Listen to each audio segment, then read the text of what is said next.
Berarti selama ini kita ini sok sibuk. Dan semua orang mengundur amalnya sampai dia udah tua. Berarti warid belum datang ke kolbunya. Dia memulai amal selama ini selalu dari zahir, belum dari kolbu. Maka Imam Bahauddin Syah Naqsyaband mengatakan apa? Ketika orang sibuk dengan perkara zahir, maka kajian zikir pertama kami adalah zikir kolbu.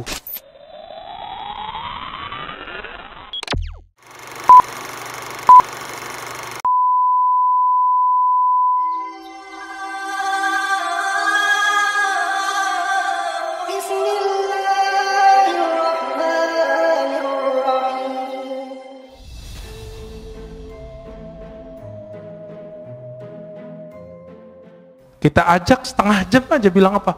Ustadz, saya ini sibuk. Ada seorang ibu-ibu minta diajarkan zikir, kita ajarkan zikir. Terus bilang, Ustadz, nggak ada zikir yang ringan, saya ini sibuk. Saya tanya, ibu umur berapa? 70. 70 karyawati, pragawati. ASN. Enggak, terus apa sibuknya? Bingung juga dia. Berarti selama ini kita ini sok sibuk. Dan semua orang mengundur amalnya sampai dia udah tua. Berarti warid belum datang ke kolbunya. Dia memulai amal selama ini selalu dari zahir, belum dari kolbu. Maka Imam Bahauddin Syah Naqsyaband mengatakan apa? Ketika orang sibuk dengan perkara zahir, maka kajian zikir pertama kami adalah zikir kolbu. Bidayatu tariqatina nihayatu turuq. Awal dari cara zikir kami adalah akhir dari semua zikir yang dipelajari oleh orang-orang di luar. Itu manhaj beliau. Jadi orang kalau sudah sibuk zikir, salat baru zikir kolbu. Kalau beliau enggak, kolbu dulu. Kenapa? Ala wahyal qalb. Inilah zikirnya ulama-ulama ahli kolbu. Jika yang masuk ke kolbu itu al-hirs. Hirs itu ada kesukaan, kerajinan, ya, ada perasaan senang. Maka orang ini akan rajin tahajud, rajin sedekah, rajin semua zikir itu kayaknya ringan di tangannya, ringan di lidahnya. Bapak saudara makan Allah, dulu seorang kawan saya berdoa, Allahumma adim alaina zikrak. Ya Allah, dawamkan zikir kami kepadamu. Saya tegur, jangan doa begitu. Yang Nabi ajarkan, Allahumma a'inni ala zikrik.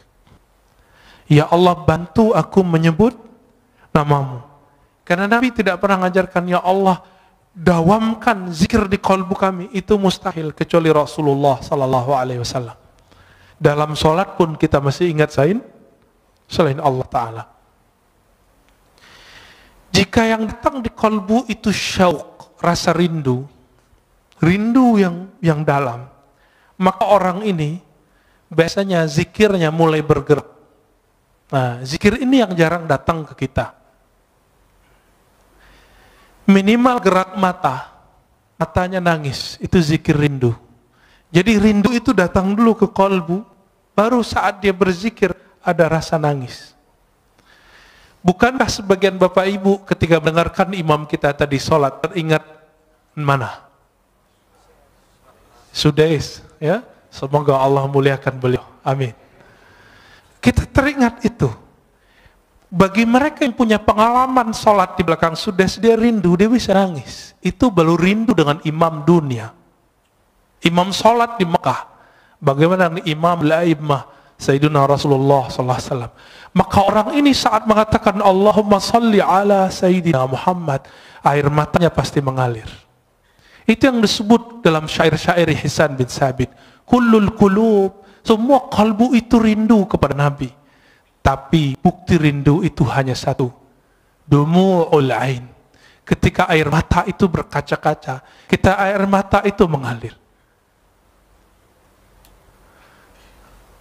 Atas dasar itulah ulama kita punya majelis khusus, namanya majelis sholawat. Karena itu majelis kerinduan. Imam Ibn Arabi yang disesatkan orang di zamannya, dia jauh dari semua kesesatan itu. Karena beliau ahli hadis. Saya S1 meneliti beliau. Ibn Arabi menulis kitab Tarjumanul Ashwaq. Sebelumnya beliau seorang ahli hadis, meriwayatkan hadis dengan sanadnya sendiri sampai ke Rasulullah. Berguru kepada Imam Bukhari di zamannya, namanya Ibnu Asakir, dan Imam Muslim di zamannya, yaitu Imam As-Silafi. Imam Ibn Arabi nulis Tarjumanil Asywaq, terjemahan para perindu, kolbu yang merindu. Dan salah satunya di situ ada kerinduan kepada Rasulullah sallallahu alaihi wasallam. Orang yang rindu kepada Rasulullah pasti dia rindu kepada orang yang membuat dia rindu kepada Rasulullah. Siapa yang mengajarkan kita rindu kepada Rasulullah? Guru-guru kita. Guru-guru ini yang mengajarkan rindu. Maka rindu kepada Rasulullah itu bersanad. Ini yang Nabi katakan, tuba liman ra'ani wa amana bi. Tuba liman ra'ani wa liman ra'aman ra'ani. Beruntung orang yang memandangku. Kalau nggak ketemu aku, dia ketemu murid-muridku atau murid dari muridku. Ini yang disebut tuba. Bagaimana Bilal ibn Rabah ketika Omar datang ke Damaskus, Bilal dipanggil. Wahai Bilal, kami rindu Rasulullah. Apa kata Bilal? Lalu apa yang harus kau lakukan? Kata Omar, tolong engkau azan. Ingatkan kami kepada azannya di zaman Rasulullah SAW. Lalu dia azan. Setelah sekian lama Rasulullah wafat, dia nggak mau azan. Kenapa? Setiap kali dia azan dia bisa pingsan. Itulah rindunya seseorang perindu. Dia bergerak, badannya bergetar ketika rindu. Kalau dia kuat, dia bisa terus. Jika tidak, dia pingsan. Dan Bilal bin Rabah sampai di asyhadu an la ilaha illallah, sampai di asyhadu anna Muhammadar Rasulullah. Ketika sampai di bagian itu, dia tidak sanggup lagi menahan tangisnya. Dia berhenti, tersenduh-senduh, baru dia lanjutkan. Bahkan di riwayat lain beliau pingsan. Itulah para perindu. Makanya zikirnya para perindu itu ada 3. Jika di mata dia menangis, jika di tubuh dia bergerak, jika tidak kuat maka dia pingsan. Inilah zikir-zikirnya qalbu. Karena sebab syauq datang, rasa rindu itu datang. Dan rindu itu sumbernya satu, al-mahabbah, rasa cinta kepada Allah dan Rasulullah. Bapak saudara makan Allah, terkadang kalau orang rindu itu gombal, benar nggak? Kalimat-kalimatnya aneh-aneh. Dalam ilmu zikir, ilmu qalbu disebut dengan syatahat. Apa arti syatahat? Kalimat yang lompat dari mulut karena gejolak-gejolak rindu dalam kalbu. Jika seseorang merasakan rindu tersebut, maka muncullah syatahat. Inilah yang muncul pada Imam Junaid, Imam Abu Yazid Al-Bustami, bahkan imam seperti Al-Hallaj. Al-Hallaj mengatakan, ma fi jubbati illallah, di jubahku hanya ada Allah. Dia tidak dihukum karena dia ngomong itu. Tapi dia ketika mengatakan haji itu cukup di rumah, tapi itu ternyata bukan perkataan dia. Jadi dulu karena buku tidak ada copyrightnya, salah satu bukunya tentang asrar haji disalin oleh orang tertentu, lalu ditambahkan di situ, haji tidak perlu ke Mekah, cukup di rumah. Ketika dihakimi, dibawa ke pengadilan, Al-Hallaj ditanya, ya Hallaj, haza kitabuk, hei Hallaj, ini kitabmu? Hallaj mengatakan, oh itu judul kitabku, tapi dia tidak tahu isinya. Langsung hakimnya mengatakan, taib, kamu zindik, kamu fasik, langsung divonis esok hari dipenggal. Al-Hallaj wafat tahun 309 Hijriah.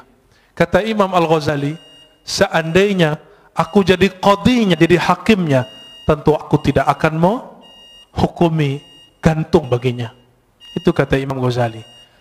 Tapi ya sudah, ya. Tilka ummatun qad khalat laha, ya, ma kasabat. Kita lanjut. Sampai jam berapa? Masya Allah.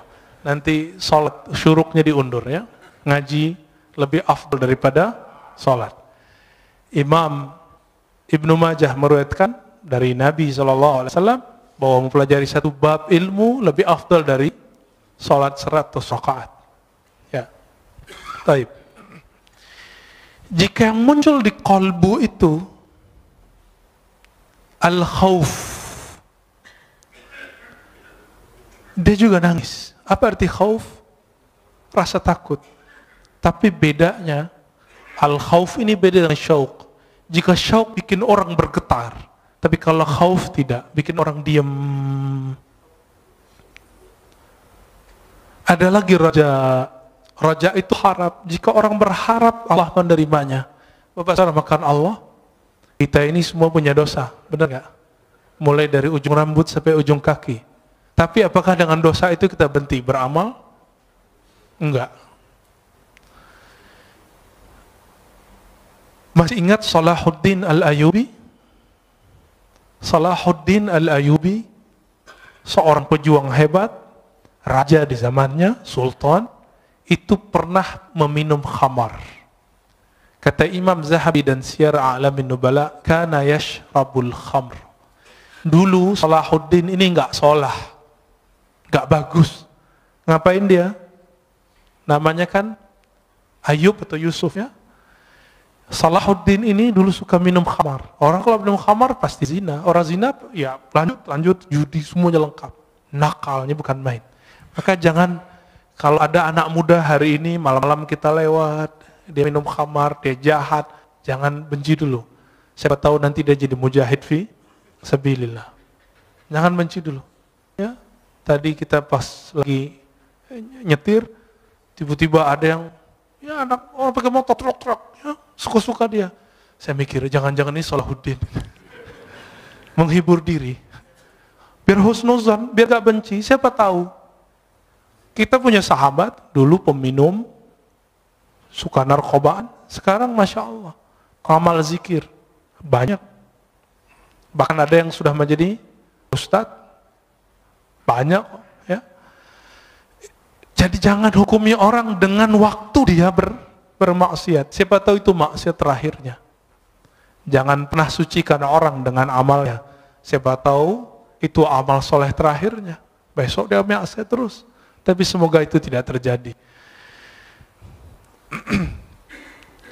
Maka Bapak saudara makan Allah, jika di Quran lebih dari 100 kali Allah membicarakan kolbu, kenapa ajaran-ajaran kolbu tidak dominan dalam kajian-kajian kita? Yang dominan apa? Kajian fikih, sunnah, bid'ah. Ingin mempergi kolbu, tapi yang terjadi keras kolbu. Ini coba aja. Kita bertahun-tahun ngaji sunnah bid'ah. Apa yang terjadi? Kolbu keras. Keras bukan main. Karena Rasulullah awal ngajar orang bukan ngajar sunnah bid'ah. Yang pertama diajar oleh Rasulullah apa? Kolbu. Jadi kalau ada orang sibuk dengan sunnah bid'ah, dia salah berguru. Tapi kalau sudah selesai belajar kolbu, baru belajar itu. Jadi saya berbeda sedikit dengan banyak orang. Orang mengira belajar tasawuf itu setelah belajar fikih. Enggak. Bagi saya belajar tasawuf dulu, belajar fikih. Baru belajar akidah lebih awal ya. Akidah, tasawuf, fikih. Kalau enggak yang terjadi nanti debat. Suatu kali Imam Fakhruddin Ar-Razi, pengarang kitab Mafatihul Ghaib, datang ke seorang ahli qalbu. Lalu ahli qalbu itu menyindir Fakhruddin yang punya tafsir sepanjang tangan saya ini.